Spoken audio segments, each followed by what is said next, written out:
আসসালামু আলাইকুম প্রিয় বন্ধুরা, চলে আসলাম একটি সুন্দর ভিডিও নিয়ে। আজকে ভিডিওর গল্পটি হচ্ছে একজন 13 বছরের কৃষক মরিচ চাষ করে খুব বাম্পার ফলন এবং মরিচ চাষ করে সে কতদূর আগিয়েছে তার বিষয় নিয়ে আলাপ আলোচনা করবে এবং ভিডিওটি দেখাবো আপনাদের। আপনারা ধৈর্য সহকারে দেখবেন এবং চ্যানেলে নতুন হয়ে থাকলে সাবস্ক্রাইব করবেন। তো বন্ধুরা, এর মধ্যে বৃষ্টি শুরু হয়ে গিয়েছে ভিডিও করতে করতে। তো দেখতে পাচ্ছেন ছোট চাষির পিচ্ছি চাষি, সে আরো একটি চাষ করেছে। এটা কি চাষ? এটি আমার ঝাল, দেশি ঝাল যাকে বলা হয়। দেশি ঝাল। ঝাল কি পরিমাণ ধরেছে তোমার কাছে? দেখাও একটু, ভালোই ধরেছে ইনশাল্লাহ। দেখাও। ঝালের নমুনা এই যে, বাহ, মাশাআল্লাহ। এই দেখেন, এই দেখেন। তো ঝাল মোটামুটি ভালোই আছে, বেশ সুন্দরই ঝাল তুলছি। গত তোলাই দিয়েছে আপনার মনে করেন 32 কেজি ঝাল বেঁচেছি। এই বাজার মনে করেন আপনার 90 থেকে 110 টাকা। যাক, আলহামদুলিল্লাহ, বর্তমান ঝালের বাজার মূল্য খুব ভালো। খুব ভালো বাজার। এরকম বাজার কিছুদিন পেলে আমার খুবই লাভ একটা।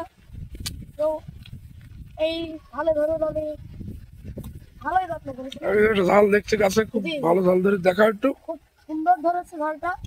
হুম। আর ঝাল গাছটা খুঁটি দিতে হবে, গাছটা খারাপ করতে হবে মনে করেন। তা প্রতিনিয়ত ওষুধ দেবে। হুম। দেখছেন না গাছে ভাইরাস বলতে কিছু নেই, মরা নেই। হুম। আপনারা এই চাষটি করতে পারেন। এই চাষ লাগানোর পরে গাছটি লেগে গেলে গুলাই মাটি দেওয়া হচ্ছে।